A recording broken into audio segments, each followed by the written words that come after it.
In 2021, barely 700 foreign tourists made their way into Afghanistan. By 2022, that number climbed to about 2,300 and then surged to roughly 7,000 in 2023. In 2024, it reached around 9,000. And in just the first 3 months of 2025, over 3,000 people have already entered, surpassing the total for all of 2022. What makes this rise even more striking is that the United States, the United Kingdom, Canada, and Australia still issue the strictest possible warnings, instructing citizens to avoid any travel. Yet the numbers keep climbing. So how has this happened? A surge few predicted. It may sound unlikely, but the data points to a steady rise that almost no one foresaw. Afghanistan, a country still ruled by the Taliban and flagged by nearly every Western government as entirely off-limits, has been recording year-on-year increases in foreign arrivals since 2021. What has emerged is a trendline that is not flat or subtle but sharply upward, defying official warnings and expectations alike. Placed side by side, the numbers tell the story clearly. In 2021, the year of the Taliban's return to power, official counts recorded about 691 entrants categorized as visitors. In 2022, the figure jumped to roughly 2,300. By 2023, arrivals had surged to about 7,000, with actual tour groups forming in cities such as Kabul and Mazar-i-Sharif. In 2024, the tally reached just under 9,000. And in only the first 3 months of 2025, more than 3,000 foreigners have already crossed the border, meaning the country is on pace to exceed its 2024 total if the flow continues.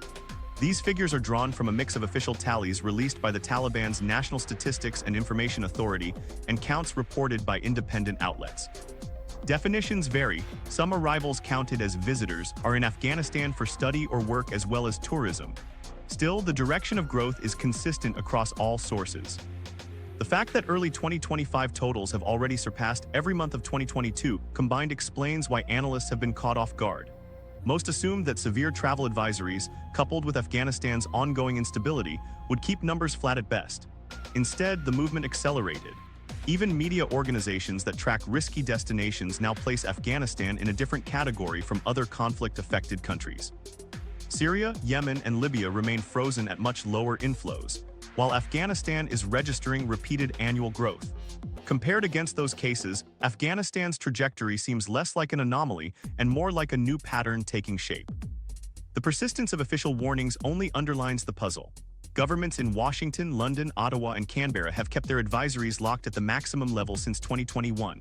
They all use similar phrases: avoid all travel, no exceptions. Insurance providers will not cover visits, and most major airlines refuse to operate direct flights. All of these hard barriers remain in place.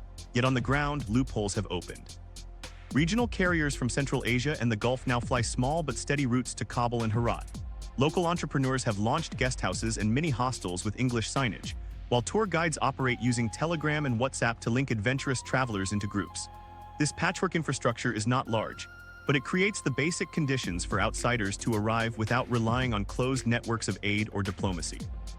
Behind each arrival is also economic weight. Afghanistan's broader economy remains under sanctions and heavily constrained. Aid flows are far lower than during the 2 decades of foreign military presence, and the banking sector struggles with frozen reserves. Few industries can plausibly claim growth under those circumstances. Tourism, however, provides an exception. Each visitor pays in cash, rents rooms, eats meals, and purchases small goods in bazaars. Even modest amounts bring foreign currency into circulation at the street level. For locals under economic pressure, this visibility matters. Taxi drivers report steady bookings from foreigners, bazaar stalls mention more transactions in euros or dollars, and hotel owners highlight new streams of income. While the scale cannot offset structural decline, the uptick stands out in a bleak landscape. Observers disagree over what the surge actually signifies. Optimists describe it as evidence that Afghanistan is finding a narrow route toward re-engagement with the outside world. They highlight the way spending filters into multiple layers of society, from drivers to artisans. Critics counter that the profile of visitors remains narrow and fragile.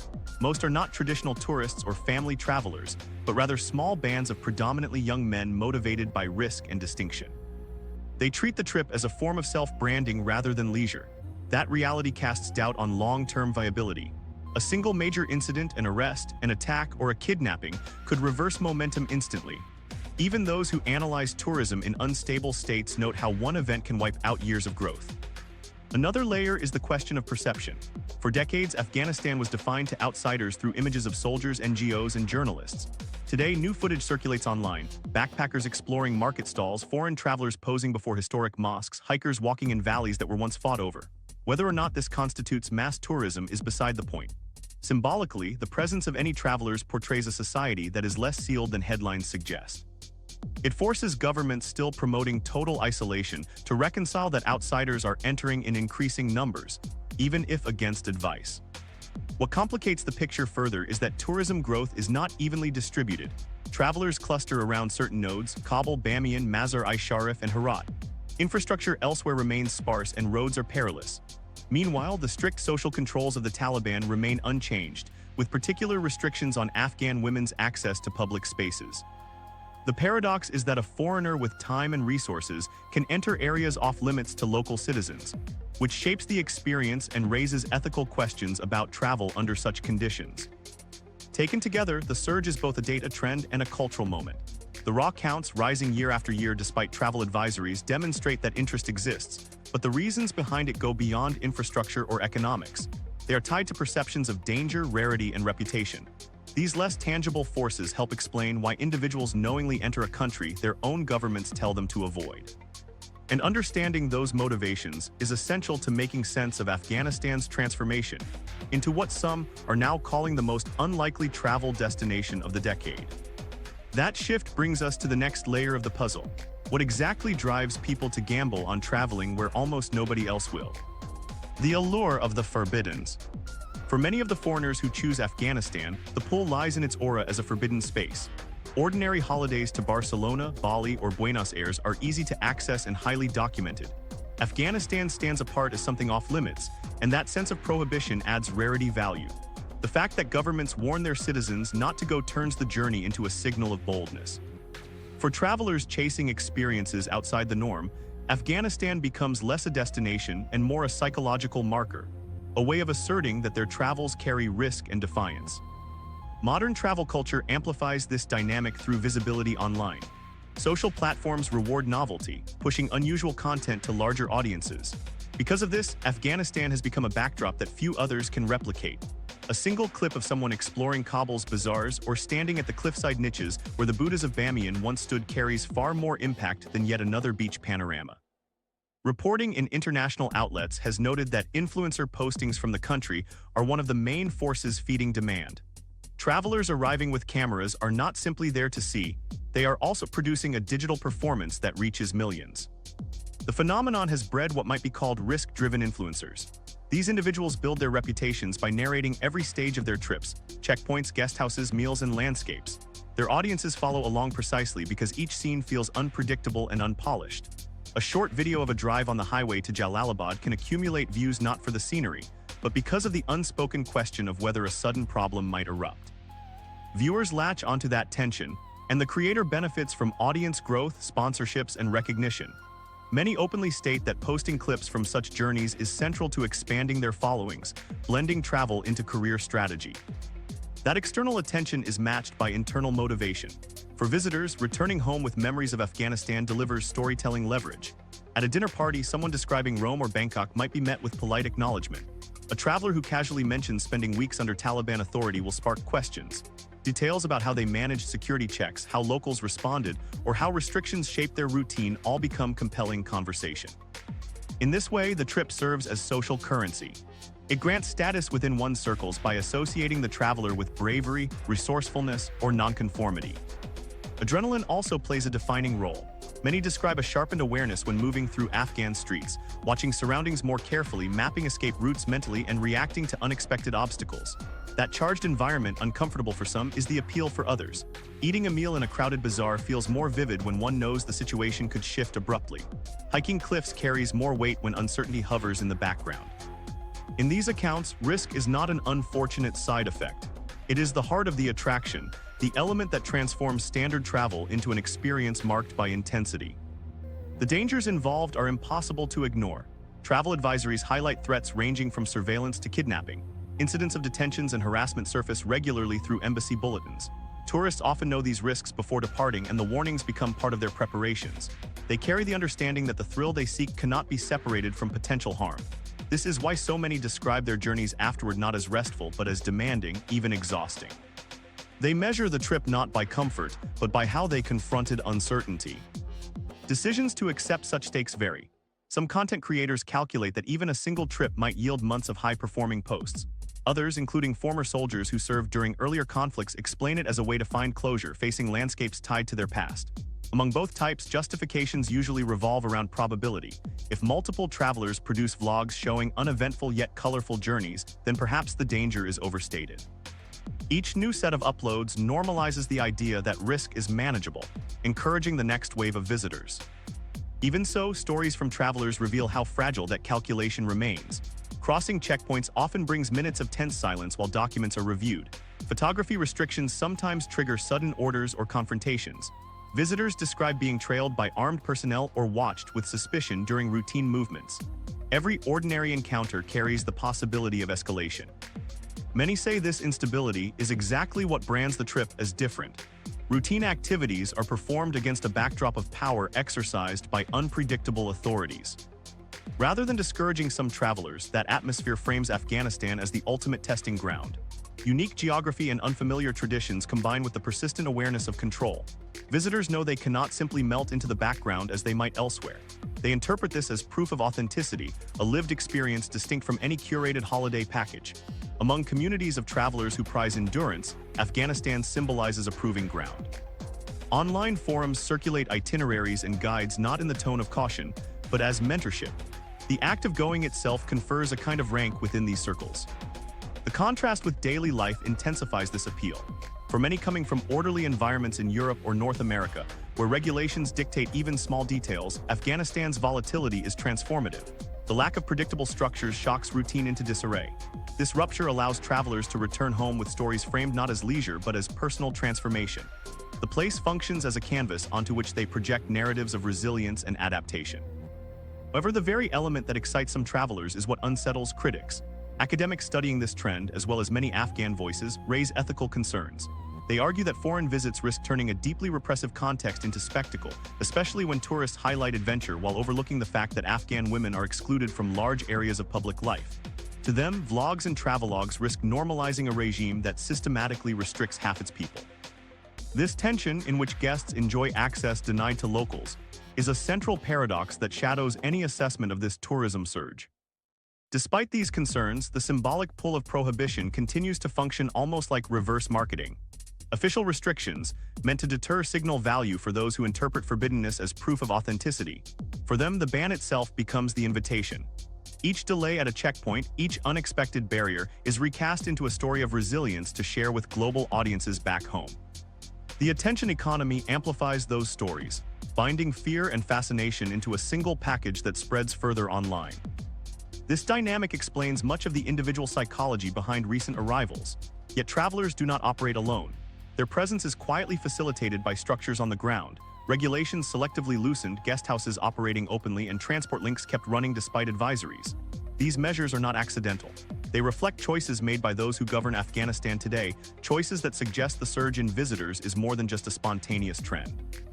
It raises the question of why a regime long known for its hostility to outsiders now invests energy into making space for them at all.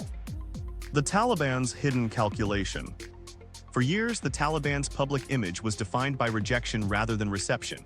In the 1990s, foreigners were virtually barred from entering the country, and during the post-2001 conflict period, Afghanistan's connection to the outside world came primarily through reports of war.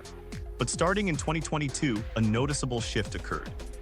Officials within the Taliban, particularly those working under the Ministry of Information and Culture and its Tourism Directorate, began speaking of tourism as something to be cultivated rather than suppressed. The motivation was straightforward. Decades of conflict had left the Afghan economy fractured, while sanctions and the end of large-scale foreign aid left the regime sanctioned and cash-starved. Unlike trade or investment, encouraging outsiders to visit required no international recognition. It produced immediate revenue in dollars and euros from tourists spending directly on the ground.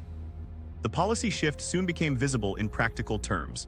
The Taliban moved to reopen consular pathways for visas, with their offices in places like Dubai processing applications that allowed foreigners to enter legally. The message was clear.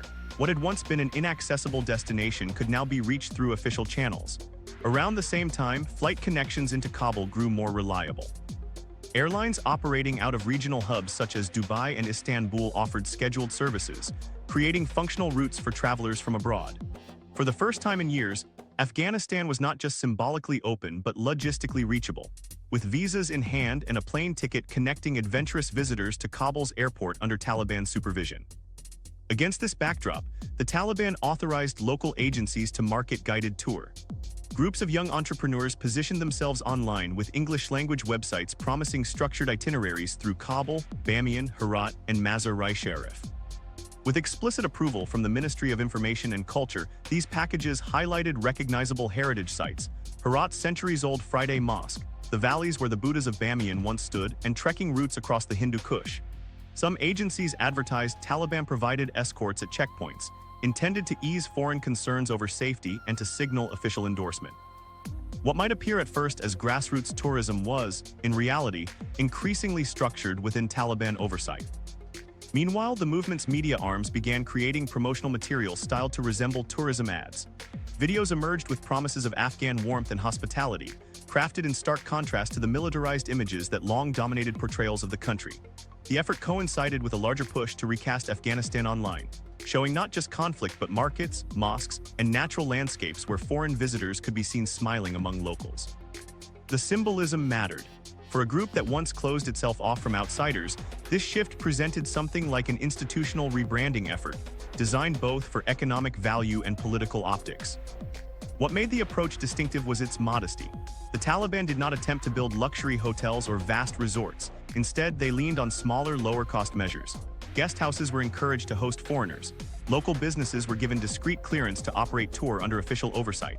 A tourism training institute was even launched, though open only to men, to prepare staff for a sector the leadership now saw as strategically beneficial. These were incremental investments, but in a fragile economy, even minor improvements created the scaffolding for a niche industry. Economically, the calculus is transparent. Each visitor brings foreign currency into a system where international banking channels remain blocked. Cash transactions dominate Afghanistan in any case, but for the Taliban, tourist payments deliver revenue streams that are immediate, relatively untraceable, and insulated from sanctions. The very fact that money changes hands inside Afghanistan, rather than passing through foreign banks, makes it valuable. Even small groups of visitors spending on hotels, food, and transportation become important sources of hard currency in communities otherwise under severe financial strain. There is also a more subtle dimension. By tolerating the presence of visitors with cameras, the Taliban allow narratives to form that cannot be manufactured solely through official statements. A steady stream of travel content showing foreigners walking through Kabul, climbing in Bamiyan, or shopping in Herat functions as a counterweight to depictions of Afghanistan as closed or permanently violent. Though unscripted, these portrayals align with regime interests by injecting imagery of normalcy into international circulation.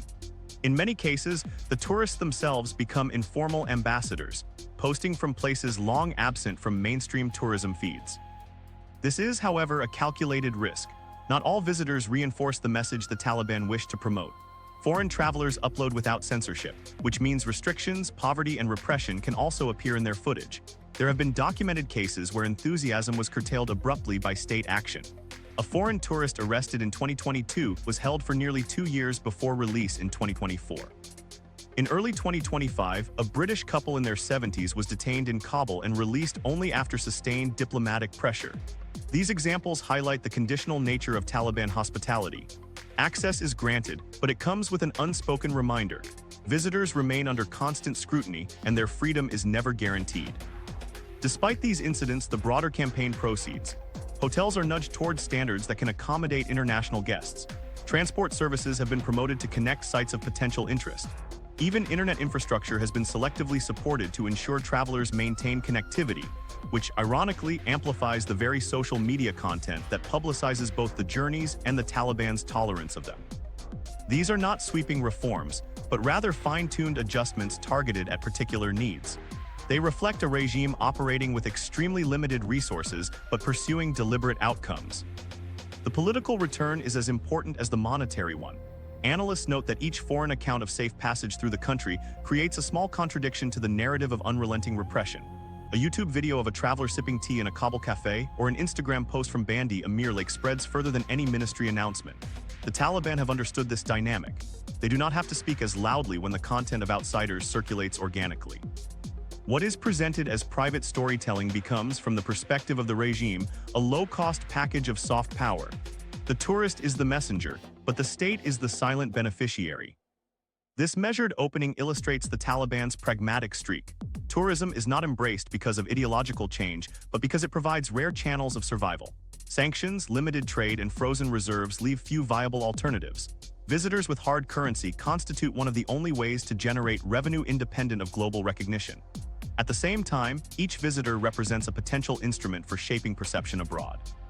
In strategic terms, that combination, finance plus narrative management, explains why officials have permitted and even promoted opportunities for foreigners to enter. Still, the gains come with heavy uncertainty. For every clip of breathtaking scenery, there remains the chance that a traveler will highlight gender restrictions, poverty, or arbitrary detentions. A growth industry cannot be stabilized if every visitor risks exposing contradictions between the regime's rules and its curated image. The Taliban are gambling that the benefits outweigh the damage, but the margin is thin. The entire strategy relies on foreigners continuing to come despite risks that remain visible and unresolved. What emerges then is a carefully managed opening with narrow boundaries. The Taliban invite tourists, but on their terms. Access is structured, surveillance is constant, and disappointment is a possibility at any moment. Yet the trend continues, producing both revenue and visibility for a government that otherwise struggles to maintain connections to the world. This calculation tells us much about the Taliban's priorities, but it leaves open another pressing question. If tours are indeed happening under these conditions, then who exactly are the people making the choice to go? Tourist profiles: who is really going? Those who enter Afghanistan today as tourists are not drawn from the broad spectrum of casual holidaymakers. Instead, the majority belong to a few distinct groups, and their reasons for visiting are tied more to identity and intent than to beaches or relaxation. Official figures from the Taliban's National Statistics and Information Authority, NSIA, confirm that the flow is heavily male. One release covering a 3-month period in 2024 noted about 141 women among almost 2,900 foreign entrants, underscoring how small the female share remains. Within this overwhelmingly male majority, 4 principal visitor types stand out: adventure backpackers, online content creators, ex-service personnel, and geopolitical thrill seekers.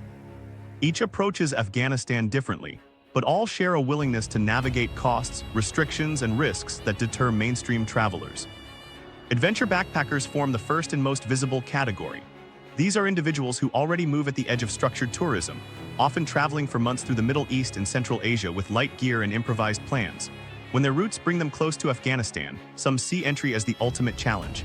They usually rely on local guest houses and transport arranged informally rather than formal hotel networks. The appeal comes not from comfort, but from being able to say they crossed Taliban checkpoints or explored city bazaars few outsiders see. Because rural travel can be more unpredictable, many of these backpackers pool funds to hire local armed drivers, sometimes paying several $100s a week. For them, the expense is part of proving resourcefulness. What emerges is less about sightseeing and more about endurance, adaptability, and bragging rights earned by surviving routes few attempt. The second group treats Afghanistan as both destination and workplace. Digital creators, YouTubers, Instagram vloggers, and TikTok documentarians enter largely to generate content that will stand out in crowded feeds. Clips of Kabul markets, the Bamiyan Valley, or mountain road trips provide striking visuals framed by tension. Their audiences reward them with attention, sponsorships, and growth precisely because of the risk implied. Content creators invest in appearances by calculating logistics carefully. Many contract trusted drivers equipped with weapons, paying between $500 and several $1,000s depending on the distance and security level required. The money is counted as part of their production cost, offset by the returns of online visibility. In doing so, they don't just record Afghanistan, they amplify its accessibility by normalizing journeys that followers might copy. Their videos often frame the country not as chaos, but as surprising discovery, reinforcing the idea that risk can be managed by the savvy rather than avoided outright. A smaller but notable portion of arrivals comes from ex-soldiers and veterans, largely from the United States, Britain, and Australia. For them, Afghanistan is not an abstract conflict zone but a place tied to personal service. Some return seeking closure or reconciliation, wanting to witness the country without weapons or combat gear, as civilians rather than occupiers. Others describe curiosity about areas they knew only through military deployments. Their previous exposure gives them confidence with local dynamics and reduces hesitation about security. They often engage local guides they might never have considered as soldiers, moving through sites once considered off-limits under patrol conditions. Numbers are smaller in this group, but their presence illustrates how Afghanistan has shifted in perception, from battle space to a kind of open-air archive revisited to find different meanings. Then there are those driven by what might be called geopolitical thrill. These individuals treat travel as a form of immersion in world affairs. Afghanistan stands on the same list that includes journeys to North Korea, parts of Syria, or Libya. Visitors pursue not comfort but the sense of proximity to contested terrain. For them, staging a photograph beside an abandoned Soviet tank or posting from the streets of Kabul carries significance among peers attuned to global conflict. They do not necessarily stay long or range far beyond visible sites, but their motive is distinct: to experience the atmosphere of a place where international politics remain raw. These visitors also tend to invest in security arrangements more consciously, sometimes arranging armored vehicles through agencies at costs in the thousands. The expenditure signals seriousness, adding to the aura of danger and prestige attached to such trips. Although women remain a minority among arrivals, their presence is striking. Foreign female tourists encounter fewer barriers than Afghan women, who face official bans from parks, gyms, and cultural venues. European or American women can enter spaces closed to locals, provided they respect dress codes and accept heightened attention. For the Taliban, permitting this dual standard demonstrates control. Outsiders are tolerated when closely managed, while for communities, it highlights inequality. Afghan women excluded from their own heritage sites may watch foreigners access them freely. Accounts from these visitors describe the contradiction directly: curiosity and hospitality on one hand, but palpable awareness of standing where local women cannot. All of these profiles reflect in daily interactions. Few outsiders blend easily into Afghan cities. Clothing, equipment, and cameras mark them instantly. Guides act as intermediaries, explaining rules and smoothing paperwork, while interpreters assist not only with culture but with ensuring creators can film without immediate interference. Transport follows routes adjusted for security, with armed escorts sometimes riding alongside visitors to rural valleys or monuments. At each level, money in dollars or euros changes hands directly. Car hires, guest houses, market stalls, and restaurants adapt to the niche, reshaping themselves around spending patterns of small but steady foreign groups. What results is not mass tourism, but a patchwork economy reliant on trickles of high-risk, high-paying clients. The narrowness of these domestic markets is important. Unlike stable destinations that diversify tourism across families, retirees, and package travelers, Afghanistan depends almost entirely on a few archetypes. Remove any of them if influencers deem the country too risky, or if backpackers decide to bypass checkpoints, and whole parts of the sector could collapse overnight. A single kidnapping, detention, or hostile incident could redefine perceptions across entire communities of travelers. The stability of Afghanistan as a niche tourism hub is tied precariously to choices made by a relatively small group of risk-tolerant people. Yet even within this fragility, adaptation deepens. Drivers accustomed to aid convoys now shift to transporting tourists. Guesthouse owners tweak services toward visitors with cameras and dollar bills. English terms are learned to facilitate quick exchanges. In the mountains, homestays once priced for locals now shift rates to match what foreigners expect to pay. The very act of accommodating these outsiders reshapes practices, not because the flow is large, but because each individual represents significant financial weight. The imbalance of privilege is perhaps the starkest element in these interactions. A female tourist is welcomed into monuments forbidden to Afghan women. An ex-soldier recontextualizes a landscape once marked by violence while locals live under deepening controls. Digital creators take home earnings from video platforms while Afghan users confront censored internet access.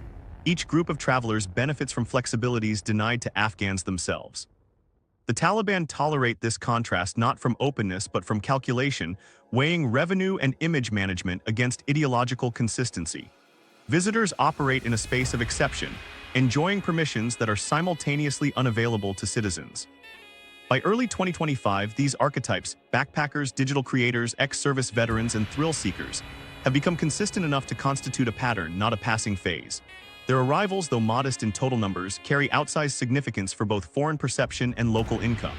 They highlight a peculiar economy that grows from danger, recognition, and performance rather than typical recreation. Whether it continues depends less on national planning than on the continued desire of these individuals to pursue distinction abroad. The practical outcome is clear. Afghanistan receives tourists not seeking comfort, but experiences unmatched elsewhere. And once inside, these travelers encounter more than just a backdrop of checkpoints and guest houses. Their journeys unfold across terrain that often stuns with natural beauty, yet is tightly bounded by rules and restrictions. What they find is a constant negotiation between what Afghanistan reveals and what it denies. On the ground, between beauty and rules. Once in Afghanistan, travelers quickly notice that their experiences are framed not just by the country's vast beauty, but also by the rules that govern access to it. Across valleys, shores, and ancient cities, the striking landscapes are never far from reminders of control. The result is an environment where awe and restriction shape each moment side by side. Many foreigners describe the scenery itself as the core reason for visiting. In the highlands, jagged ranges rise into snow-topped peaks, while narrow valleys cut deep into the earth, carrying rivers past small farming villages. In Bamiyan province, the plateaus stretch for miles, opening views toward the Pamir Mountains and neighboring states. Bandi Amir's deep blue lakes, encircled by barren cliffs, appear in sharp contrast to the desert terrain that surrounds them. Elsewhere, remnants of centuries-old forts still stand over towns that once lay along key Silk Road routes. For visitors unaccustomed to such stark and uncommercialized settings, the impression is one of rare, almost untouched grandeur. Yet entry into these surroundings is never simple. The Taliban's rules apply everywhere, encoding limits into every step of the journey. One of the clearest examples lies in how parks and public spaces are divided between foreigners and Afghan women. Since 2023, Taliban decrees have barred Afghan women from visiting Band-e-Amir National Park and many other public parks, extending bans that cover places such as gyms and bathhouses. These restrictions remain in force and are widely enforced by local authorities. Foreign women, however, are treated under a separate standard. They must wear headscarves, but in many cities they are not pressed to adopt full body or face coverings. Guides regularly remind visitors of expected dress codes, and enforcement is visible but not absolute. What results is an asymmetry that shapes the tourist experience. Western women can walk freely along shores Afghan women cannot, able to take photographs in places where locals stand outside forbidden gates. Tourists often note the unease this generates, curiosity from onlookers paired with the quiet absence of Afghan women at the same sites. Religious and cultural landmarks show the same pattern. In Herat, the Friday Mosque with its pale blue tiles opens to groups of foreigners whose guides recount centuries of its preserved architecture. Tourists enter under supervision, watch caretakers at work, and walk across courtyards to photograph walls covered with patterns.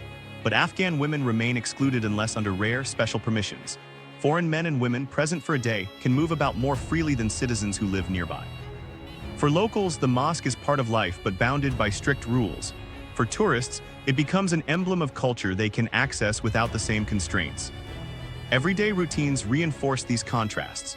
Foreigners are welcome in tea houses or open-air gardens that Afghan women are prohibited from entering. Travelers recount being seated in segregated spaces or invited into quarters where their presence bent the rules temporarily, while locals lived under restrictions that remained non-negotiable. The Taliban's treatment of guests often involves concessions that underline difference. Outsiders are entitled to exceptions, citizens are bound tightly to restrictions. For tourists, this can feel like privilege layered over an uncomfortable backdrop. Security checkpoints intensify this sense of being both received and restrained. Moving between cities, travelers are routinely stopped by Taliban officers who check documents, investigate itineraries, and ask questions about contacts. Reports describe inspections that range from brief exchanges to hour-long questioning sessions. On occasion, foreigners have been held in offices for background checks before being released. Some travelers have faced short detentions without clear explanations, only to be freed after local authorities gave approval. These inconsistent encounters create a tension. Hospitality exists alongside suspicion, and visitors come to expect that travel will include abrupt pauses under armed watch. For Afghans, these controls define ordinary movement. For outsiders, they are temporary disruptions but no less intimidating. Later in this video, we'll return to these checkpoints as part of a practical look at what visitors should expect and prepare for. The risks extend beyond these visible interactions. Afghanistan remains one of the most heavily mined countries in the world due to decades of war. Even scenic areas can harbor landmines or unexploded ordnance, particularly in rural parts far from Kabul. International monitors continue to warn that hikers straying from established tracks may unknowingly pass into dangerous ground. For tourists hiking to remote plateaus or exploring valleys, the potential danger underscores how beauty is never free of historical conflict. Access for foreign women continues to highlight contradictions. In Bamiyan, a woman arriving from Europe may be guided through valleys or up mountain paths once famous for their colossal statues, now empty niches in the rock. Afghan women, in contrast, remain barred from walking these same paths. Visitors often speak afterward about the discomfort of enjoying privileges that women of the country itself cannot. The sight of excluded locals becomes as memorable as the caves themselves. a quiet but persistent reminder of the unequal conditions that frame the trip. Male tourists face their own layers of control. They are expected to adopt conservative dress, avoid displays considered immodest, and remain cautious with cameras. Photographing markets may pass without comment, yet any attempt to film government buildings or security installations can trigger swift questioning. In Kabul's bazaars, the vibrancy of trade coexists with the presence of armed men and surveillance. In tea houses, tourists can enjoy open hospitality, but departure often leads directly back to checkpoints bristling with guards. The contradiction becomes routine, freedom to observe paired with constant observation in return. Even in widely promoted areas, visitors perceive the dual reality.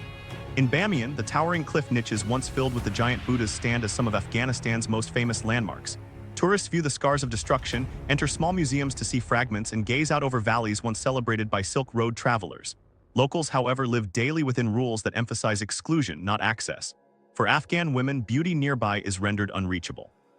For tourists, the same places become highlights in itineraries. The disconnect is stark in every brochure photograph and every local conversation recalling history through a lens of loss. Some of the most striking impressions come from the coexistence of charm and surveillance. Visitors recount sunsets over mountain ridges, moments of silence in breathtaking valleys. At the same time, trucks of armed men park nearby, or loudspeakers announce official restrictions. Market afternoons can include laughter of children alongside the visual reminders of police posted on every corner.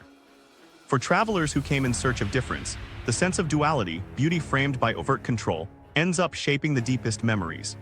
Afghanistan succeeds in presenting rare and remarkable views, but those views are always conditioned by the absence or containment of others. Tourism in Afghanistan today cannot be separated from these overlapping realities. The landscapes remain spectacular and cultural legacies astonishing, yet entry into them is determined by rules drawn from the political order. Foreigners are permitted, even encouraged, to walk paths that locals cannot. Outsiders take photographs that citizens would hesitate to capture. The result is a form of travel that feels extraordinary less because of the scenery alone, but because of the tension woven into every scene. For visitors in 2025, that tension becomes the most memorable quality, seeing snow peaks rise above valleys, then noting how Afghan women must view them only from afar, sipping tea in a bazaar while aware that checkpoints wait on the road ahead. It produces experiences that linger in memory not only as beauty but as paradox. And while these impressions begin in landscapes and rulebooks, they extend beyond individual trips. They contribute images and narratives that circulate far outside Afghanistan, images that do not emerge accidentally, but within efforts to show the country in particular ways. Marketing a war-torn state. When people think of how Afghanistan is portrayed abroad, polished tourism advertising is rarely what comes to mind. Yet since 2022, the Taliban have been producing their own version of marketing, presenting a softer image of hospitality for outside audiences. Their Ministry of Information and Culture has released short videos showing mountain ranges, mosques, and smiling families. In some clips, officials explicitly welcome foreigners, framing the country as open to guests. These examples, while modest by global standards, demonstrate a clear shift. A regime once known for exclusion now seeks to attract outsiders. To extend this reach, the Taliban have also encouraged tourism-related coverage on social media. Ministry statements have praised vloggers who documented trips, and local officials have sometimes guided them directly to picturesque sites. Several background reports note that foreign influencers were invited to share experiences abroad as a way to counter travel warnings. These gestures show that the marketing effort is not accidental.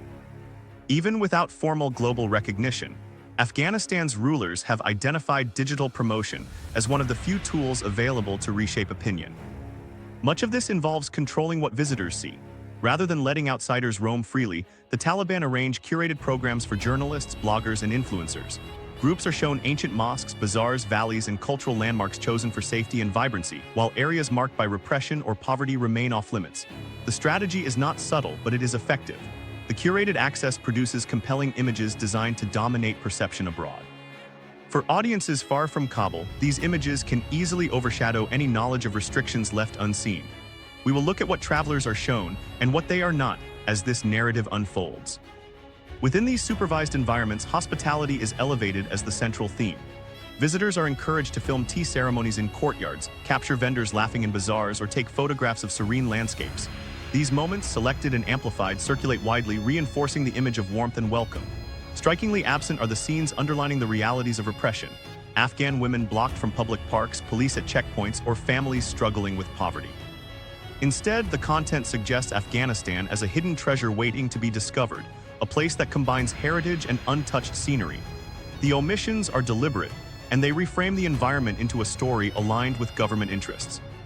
Influencers and travel vloggers often play a key role in this system, sometimes knowingly, sometimes by accident. Their drone shots of mountain valleys or walkthrough tour of bustling Kabul markets present striking, shareable content. In doing so, they provide the regime with what amounts to unpaid promotion. Neither sponsorships nor official scripts are necessary. A single upload showing foreigners moving comfortably along Afghan streets can counter the urgency of international warnings. A simple travel reel serves as powerful evidence of normality. This amplification is magnified by the structure of social media itself. A government press release declaring the country safe garners little attention, but a casual video by a Western traveler playing football with children in Bamiyan can reach millions. Because these videos appear personal and unfiltered, they hold more credibility with audiences than official statements ever could. Algorithms boost them quickly, and viewers interpret them not as propaganda but as lived experience. The harsh conditions that continue to define most Afghan lives rarely enter these frames, but in digital circulation, what remains invisible is easily ignored. Beyond individual creators, the Taliban also sponsors structured opportunities that ensure coverage spreads internationally. Media organizations, including small outlets, have been invited into the country under careful watch. Journalists are provided transport, guides, and activities meant to highlight culture and scenic beauty rather than repression. While critical reports still arise from these trips, the visuals, vistas, markets, and moments of quiet hospitality travel beyond the words attached to them. A photo gallery of travelers by Blue Lakes or a news clip showing a mosque courtyard inevitably reaches audiences that might otherwise view Afghanistan only through reports of conflict. It is crucial to recognize that this pattern is not traditional advertising. There are no major budgets, international ad agencies, or professionally shot commercials. Instead, Afghanistan's current rulers lean on low-cost digital promotion, online volunteers, and selective invitations. For a country under sanctions and largely abandoned by international finance, this improvised system functions as a substitute for official diplomacy. Tourism becomes a proxy channel of engagement, with foreign travelers acting as informal envoys, whether they intend to or not. By turning hospitality into a visual theme, the Taliban gains soft power even without recognition. Footage of groups being welcomed with tea or guided through markets becomes a political message as much as a travel memory. The fact that Afghan women remain excluded from many of those same places rarely imprints itself on these depictions. The controlled nature of access ensures that what gets uploaded reflects calmness, tradition, and beauty, not restriction or surveillance. Once these images circulate abroad, the filtering process behind them is rarely scrutinized. In contrast to the limited power of official proclamations, a traveler's casual footage carries far more persuasive weight. A statement from Kabul insisting on security is easily dismissed. A video of a European tourist wandering safely through Herat appears authentic, regardless of the unseen escort outside the frame. The regime calculates this difference and exploits it. Letting foreigners film traditional hospitality costs nothing and produces a stream of content that doubles as public relations. Each upload functions as indirect endorsement of stability, exactly the impression international governments wish to counter. This approach produces a striking duality. On one channel, international media continue to report on bombings, repression, and women's exclusion from schools and work. On another, platforms like Instagram and TikTok fill with travel logs portraying quiet streets, scenic hikes, and friendly conversations. The coexistence of these divergent narratives creates confusion. For the Taliban, confusion is useful. If prospective travelers doubt the absolute warnings of their governments after seeing apparently safe footage, they are more likely to test the reality themselves. Increased arrivals, in turn, generate fresh footage and the cycle repeats. Some Afghan voices and outside commentators have criticized these campaigns directly, describing them as attempts to whitewash ongoing human rights violations. They call attention to the gap between polished images marketed abroad and the daily repression experienced by citizens, particularly Afghan women excluded from public life. This ethical critique reminds outsiders that positive tourism narratives do not exist in a vacuum, but sit alongside systemic violations. The broader effects of this marketing extend beyond tourism revenue. Each social media clip showing foreigners traveling safely implies that the Taliban govern effectively, even if the underlying social order is marked by exclusion and restriction. Every new tourist indirectly affirms that the state has control over its territory. Without direct recognition from major governments, these impressions create a different form of legitimacy, a kind that derives not from diplomatic agreements, but from the perception of normality. For the Taliban, tourism thus represents both economic relief and strategic narrative. Marketing the country through influencers and tour provides dollars, but it also provides credibility. Turnout in the thousands demonstrates practical functioning. Uploads from foreign guests replace formal spokespeople. The result is an improvised but effective campaign that reframes Afghanistan abroad, even if only partially and selectively. Yet this carefully staged picture rests on fragile ground.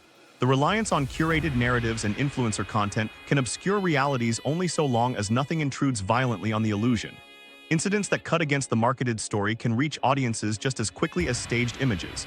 And in Afghanistan, those incidents remain a constant risk, waiting to test the strength of this constructed narrative. The shadow of ISIS-K and security risks. For all the energy the Taliban invest in presenting Afghanistan as a country of open landscapes and hospitality, a different force continues to undermine that effort. Active within Afghanistan's borders but outside Taliban control is ISIS-Khorasan, known as ISIS-K. This group functions as a persistent insurgent adversary committed to destabilization and exploitation of violence. Where the Taliban seek to portray a version of order, ISIS-K thrives on disruption. Their attacks strike at civilians, Taliban forces, and increasingly at the foreigners who now choose to visit. In the eyes of ISIS-K, a handful of outsiders wandering across valleys or historic sites are not harmless tourists, but high-value targets capable of amplifying their message far beyond Afghanistan's borders. The most visible and devastating example of this tension came in May 2024, when gunmen associated with ISIS-K opened fire on a group of Spanish visitors near Bamiyan, a location long promoted as Afghanistan's cultural showpiece. 3 Spanish tourists and 1 Afghan lost their lives, while several others were seriously wounded. That single attack fundamentally changed how tourism in Afghanistan is perceived. Bamiyan had been marketed as one of the nation's safest destinations.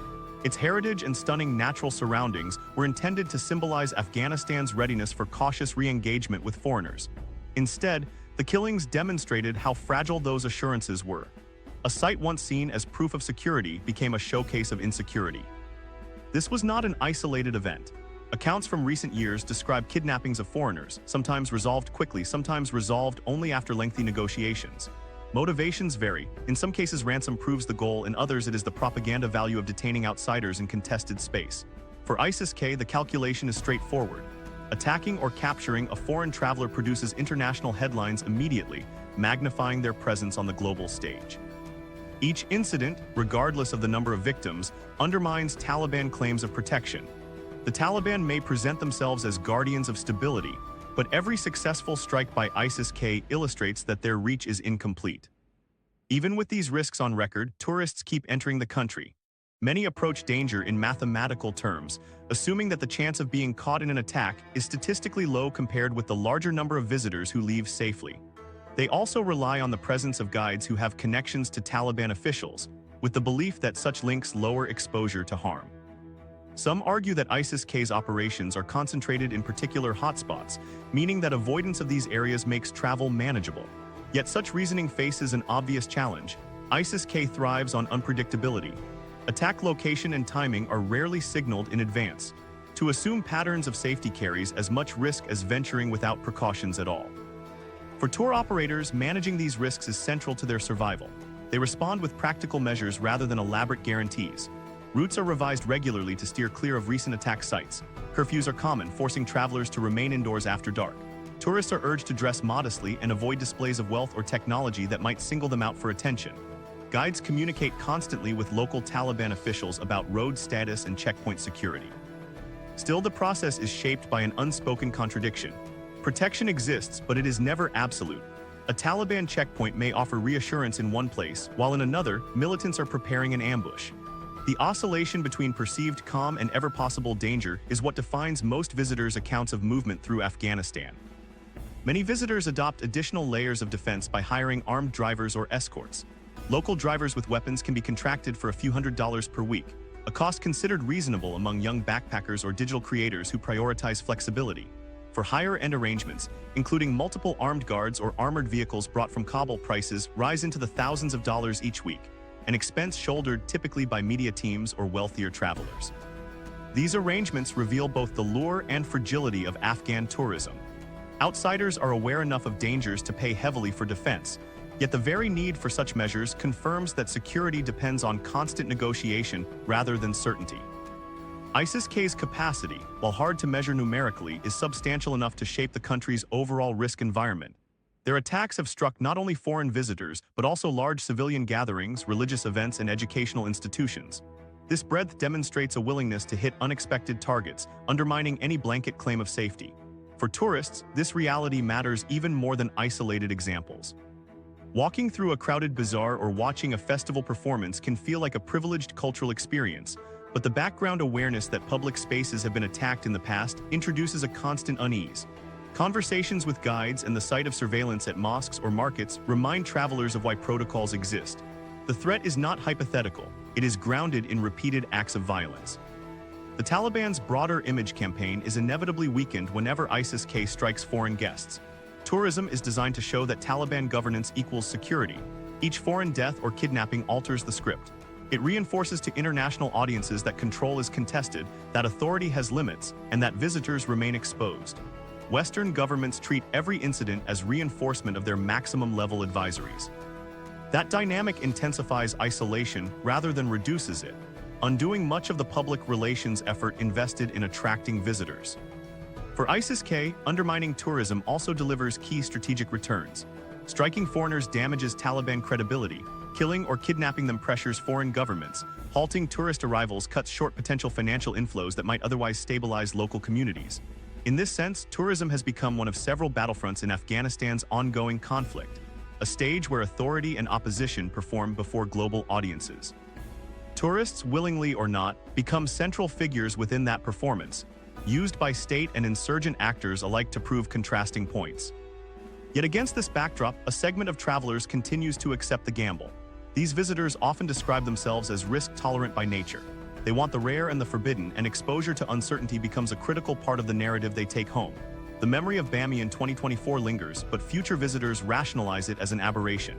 Each journey completed without incident becomes testimony that such attacks, though tragic, are statistically rare. Uploaded videos and public accounts multiply this perception, pulling in new rounds of visitors who view danger less as deterrent and more as confirmation of authenticity. Still, the paradox is obvious. Every outsider who enters Afghanistan delivers spending power in dollars or euros, benefits that ripple down to hotel managers, drivers, guides, and restaurant owners. These same arrivals simultaneously create targets that militants can exploit for symbolic and strategic gain. Travelers stand out in ways locals never do, moving in advertised patterns that make them easier to follow. The absence of broader tourist diversity magnifies that visibility. A handful of foreigners in any town becomes news in itself. From a militant perspective, that visibility is opportunity. This tension between economic benefit and constant vulnerability defines the character of Afghanistan's tourism environment. The Taliban keep promoting growth, pointing to steady numbers as proof of relative control. ISIS-K, meanwhile, treats the exact same visitor flow as an arena for disruption. The competition is not just about physical security, but about reputation. Every attack has significance far beyond its immediate location, while every safe journey is broadcast to counter it. Tourists move along circuits where competing narratives are tested in real time, each new arrival adding another layer to the struggle over perception. For outsiders deciding whether to come, this is the environment to weigh. Some choose to stay away entirely, guided by governmental warnings. Others calculate the odds differently and prepare accordingly, hiring escorts, limiting routes, and accepting costs as part of their experience. Regardless of strategy, all visitors navigate a landscape where beauty and fragility are deeply entangled with violence. And while this contest over safety dominates headlines, the impact inside Afghanistan is not limited to clashes between insurgents and government patrols. The flow of foreigners into the country also shapes the economic and social fabric of communities that receive them. The consequences of this presence, and who actually benefits from the money they bring, introduce another layer of complexity that demands attention. Economy versus exclusion. Tourism's recent rise in Afghanistan is inseparable from the communities now shaped by it. Money arrives in small but meaningful ways every time a traveler books a guest house in Bamiyan, hires a driver in Kabul, or pays for permits and visa fees through consular offices abroad. Security escorts, car hires, and even local translators take their cut in dollars or euros, feeding hard currency into an economy starved by sanctions, frozen reserves, and the collapse of international aid. For men in particular, these jobs have become rare points of opportunity in a country facing one of the world's most severe economic crises. Drivers, guesthouse operators, and tour guides report busier work compared with earlier years when foreign arrivals were barely visible. But while this stream of tourism income brings relief to some, it is unevenly shared and sharply divided along gender lines. The imbalance reveals itself in daily transactions. At guesthouses, every role is filled by men, welcoming visitors at reception, carrying baggage, cooking meals, and cleaning rooms. The Taliban's restrictions on women's employment exclude them entirely from these opportunities. Restaurants that adapt menus for foreigners staff only men. Souvenir markets, once notable for women selling embroidery and textiles, now present the same items through stalls managed exclusively by men. The craft remains, but the women behind it are no longer visible in the transaction. In this way, even when women's skills still shape products, men capture the profits. Visitors, often photographing these markets or buying trinkets, rarely see the women who continue stitching privately at home. Their labor now funnels through male intermediaries, erasing recognition while narrowing income streams. Tour operators illustrate the system more directly. Most licensed or semi-official guides are young men fluent in English or another foreign language. Their jobs require direct interaction with foreign groups, navigating checkpoints, interpreting cultural practices, and arranging logistics. Each package involves multiple men organizing itineraries, driving vehicles, liaising with officials, and carrying equipment. Women, meanwhile, are blocked from guiding roles and forbidden to present themselves as professional contacts. The result is that every foreign traveler interacts almost exclusively with Afghan men. For some communities, the difference is stark. Sons gain access to a hard currency economy. Daughters are pushed further out of sight. Hotels magnify the exclusion in symbolic ways. Foreign women can check into rooms, stay unaccompanied, and engage with male staff. Their presence demonstrates that outsiders can enjoy freedoms denied to Afghan women themselves. Inside these hotels, no Afghan women are hired as cleaners, attendants, or receptionists, even in roles historically available to them. Tourists observe modern touches, Wi-Fi, satellite television, Western-style meals, within spaces entirely staffed by men. The contradiction rings clear. The buildings adapt for outsiders, but remain shut to half the local population's workforce. Restrictions extend into cultural institutions and public areas. Afghan women are explicitly banned from parks such as Bandi Amir, while foreign visitors wander its cliffs and shorelines without difficulty beyond modest dress codes.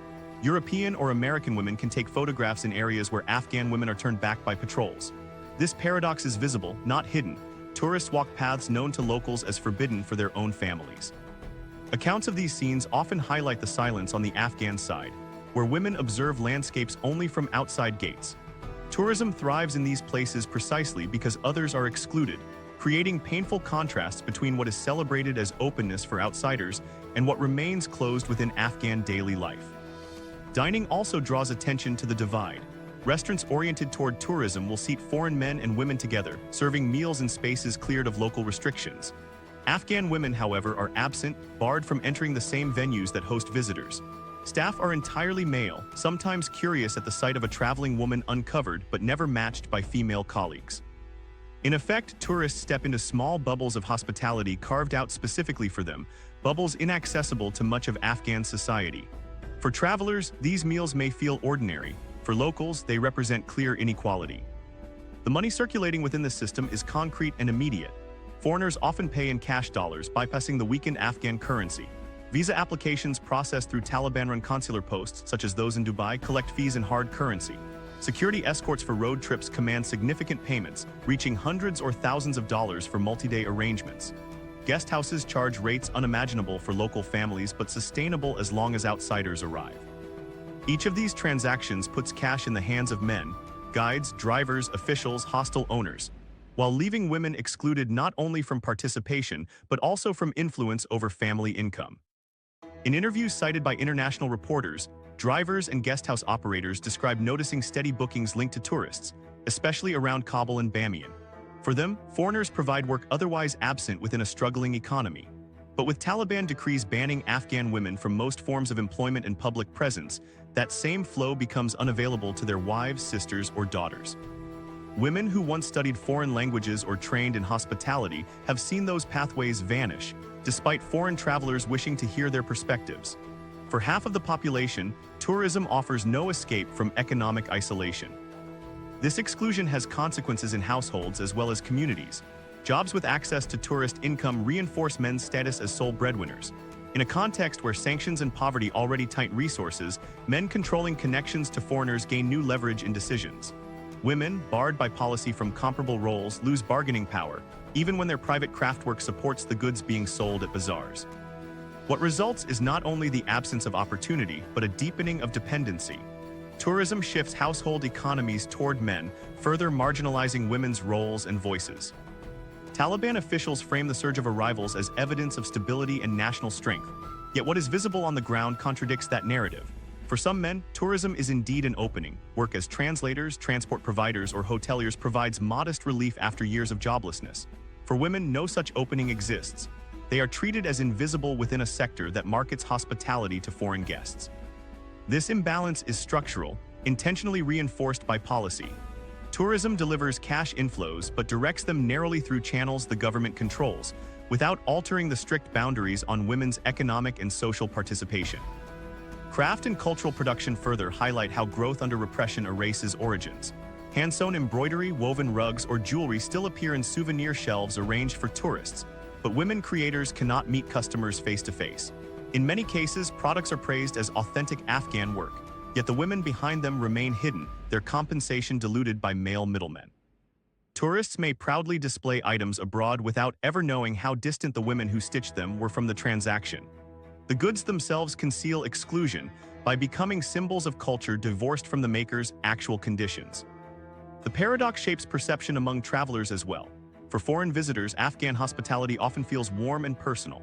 Tea offered at roadside stops, invitations into homes, and assistance at checkpoints leave strong impressions of generosity. But behind these encounters lies a silent reality. Afghan women are not permitted to be hosts, employees, or guides in the same way. Guests are welcomed into a setting where friendliness exists alongside denial of visibility for women. Recognizing these contradictions adds depth to how the industry functions. Tourists receive kindness directly from men, but that kindness exists within a system that prevents women from even appearing. Such dynamics turn Afghanistan's tourism boom into more than a story of cautious economic revival. Instead, it becomes an example of how growth within repression reinforces exclusions already in place. Hard currency gains are significant in local contexts. Every dollar spent matters, but they circulate within a structure designed to entrench male authority and restrict women's roles still further. As a result, the very sector often celebrated as a rare sign of opening in Afghanistan becomes a tool for preserving the opposite, a closed system for half the population. This reality complicates the claims of progress. Travelers see hotels fill, local drivers earn, guides manage groups, and guest houses book rooms. These visible successes obscure the invisible absence of Afghan women from every stage of interaction. Tourism in practice shifts modestly fragile economies towards survival, while in structural terms ensuring that exclusion remains the defining condition. Understanding tourism in Afghanistan therefore requires holding two views at once. Tourism delivers hard currency that sustains small pockets of society, and it simultaneously cements social exclusion at every level. This paradox shapes not just livelihoods, but how outsiders interpret the country itself. From the perspective of visitors, their trips contribute to a struggling economy. From inside, however, those contributions flow through narrow filters that decide who legitimately belongs in public life. These contradictions position Afghanistan differently from other high-risk destinations. The economic lifeline tourism offers is real but uneven. The exclusions it reinforces are unique in their depth. How other conflict-hit or closed societies have balanced or ignored these same dynamics provides important context for making sense of Afghanistan's path today. Parallels with other risk destinations. In looking at Afghanistan's new visibility among travelers, it helps to set it alongside a handful of other places where forbiddenness itself has been marketed as attraction. These comparisons are useful because they reveal both the resemblances that draw Afghanistan into a global category of risky travel and the distinctions that set it apart as something more unstable. Observers often draw on Syria, North Korea, and the Chernobyl exclusion zone in Ukraine. Each carries its own logic of restriction, spectacle, and danger, but Afghanistan overlaps with them only at the surface level. On closer inspection, the differences stand out more strongly than the similarities. Take Syria. Since the long civil war, a trickle of outsiders has ventured back into Damascus or Aleppo, often with official approval and local escort. Tourists enter quiet quarters rebuilt after years of destruction, walk through souks still scarred by fighting, and record images of survival where headlines once charted collapse. In these contexts, danger carries symbolic value. To say you have set foot in Syria is to display access to the excluded.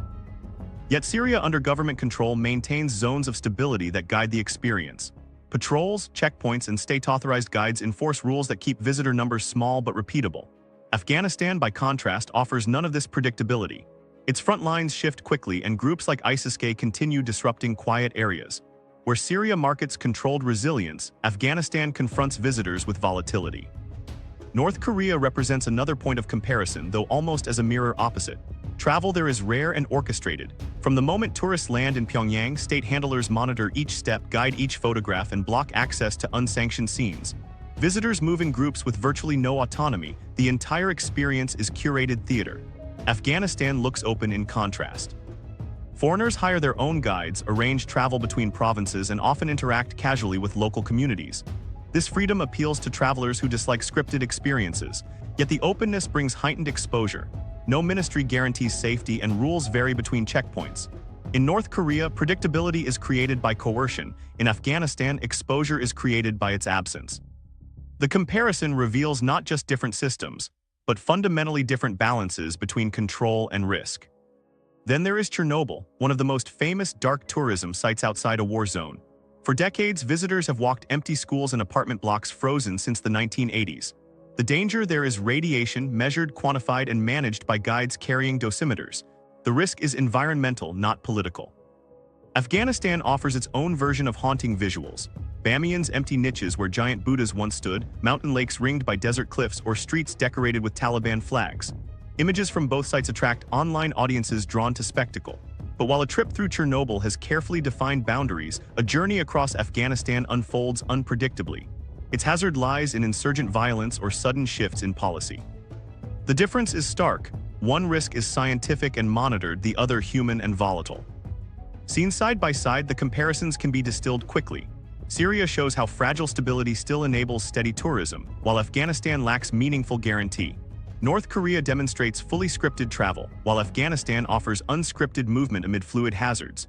Chernobyl illustrates predictable environmental risk, while Afghanistan embodies unpredictable political and violent risk. What unites them is their appeal as forbidden or rare spaces. But what separates Afghanistan is the instability embedded in every journey. Social media across these contexts plays the role of amplifier. In Syria, a simple video of a vendor selling coffee amid rubble carries symbolic value as resilience captured on film. In North Korea, even scripted performances are rare enough that outsiders consume them eagerly.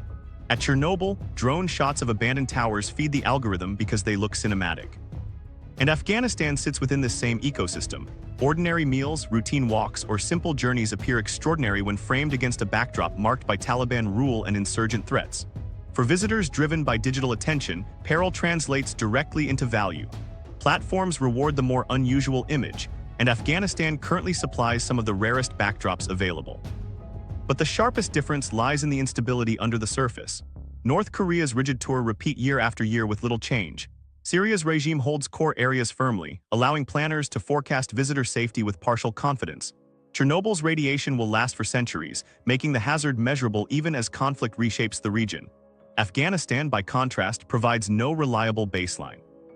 A valley promoted by officials one month may be closed by militia fighting the next. A cultural festival staged for visitors may collapse into violence without warning. Predictability, which sustains other forbidden destinations, remains absent here. That absence creates both attraction and fragility. For tourists who want a signal distinction, Afghanistan offers a stronger badge than Syria, which has already seen years of extreme tourism. It feels more authentic than North Korea's scripted tour and rarer than Chernobyl's widely visited ruins. Yet the same volatility makes Afghanistan vulnerable to sudden collapse as a destination. A single attack, a high-profile detention, or a shift in Taliban policy could erase years of growth. The brand built on unpredictability is, by definition, precarious. What this means in 2025 is that Afghanistan occupies a singular position. It is grouped with dark tourism sites because danger itself becomes commodity. It mirrors the exclusivity of Syria, the authoritarian distance of North Korea, and the haunted appeal of Chernobyl. Yet no one-on-one match explains it fully. Afghanistan's mix of openness, volatility, and limited oversight stands apart. It offers more autonomy than North Korea, less stability than Syria, and greater immediacy than Chernobyl. This combination both magnetizes risk-seeking visitors and unsettles those weighing whether the experience is sustainable. The question then shifts from individual travelers to the broader stage. Tourism numbers, as small as they are globally, provide more than revenue and social media content. They generate impressions of legitimacy. Every safe passage filmed and uploaded gestures to the outside world that Afghanistan can be traversed, that its rulers maintain a level of control. Just as in Syria or North Korea, where outsider presence communicates political narratives, tourists in Afghanistan are not simply guests, they are signals. Their journeys carry meanings beyond their own choices. Which leaves one unresolved issue. If visitors bring not only their dollars but also their symbolic weight, what happens when curiosity doubles as a form of diplomacy? Geopolitical ripples. By 2025, Afghanistan's growing tourism movement is producing effects well beyond the travelers themselves. What began as small numbers of foreigners testing the country's accessibility has developed into a pattern with diplomatic consequences. Each group of visitors not only spends money but also generates imagery of interaction. And in a country still governed by an unrecognized Taliban administration, that visibility carries weight. However unintentional, tourist arrivals contribute to the appearance of functioning governance, serving as evidence the Taliban can host outsiders. The clearest example of political movement around this period came in mid-2025, when Russia formally recognized the Taliban as the government of Afghanistan. Moscow had engaged unofficially for years, but recognition marked a public and irreversible shift in stance. For the Taliban, this moment went beyond routine foreign affairs. It was used to argue that legitimacy, once dismissed as out of reach, was starting to materialize. Importantly, this recognition occurred alongside record numbers of tourists entering the country, creating a parallel between symbolic diplomatic acceptance and the informal validation produced when foreigners pass peacefully through Afghan streets. Neither trend exists in isolation. Taliban officials highlight the two together. Tourist volume is presented as evidence of stability, while diplomatic recognition by a major power strengthens the case for more visitors to feel confident about making the trip. The overlap is striking. On the ground, travelers post videos of Herat's mosques and Bamiyan's plateaus. On another level, Russia's step into recognition signals to the Taliban that broader engagement is possible. While it would go too far to say tourism itself created such recognition, both tourism and diplomacy form part of the same dynamic in which Afghanistan gradually re-enters international view. This pattern is supported by steady building of practical networks. As of summer 2025, the Taliban maintains some 23 diplomatic missions abroad, ranging across regions from Asia and the Gulf to parts of Europe. These offices do not mean acceptance by their host governments, but they provide conduits for visas and communication. For any traveler preparing to enter Afghanistan, this presence has direct consequences.